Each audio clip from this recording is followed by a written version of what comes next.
EPS listening question. 이야기를 듣고 질문에 알맞은 대답을 고르십시오.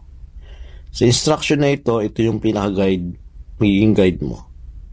I-analyze ang tanong at pakinggan ang conversation sa audio at piliin mo sa choices kung ano yung narinig mo na tama sa mga choices.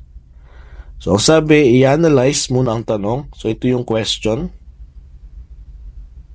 Kapag mag-a-analyze ka ng question, unahin mo palagi yung nasa dulo. Kasi yung nasa dulo, yan yung ating action words o tinatawag nating verb. So, ang question dito is, 이 사람은 왜 한국 음식을 좋아합니까? Then, hanapin mo yung question word. Ang question word dito is 왜, bakit, 왜 한국 음식을 좋아합니까? Yan ang mga keyword na papakinggan mo sa audio para malaman mo ang sagot sa mga choices. Ipi-play ko ang audio at subukan mong sagutan. Paki-comment na lang kung alam mo kung anong tamang sagot. 수피카 씨는 한국 음식을 좋아해요? 네, 정말 좋아해요.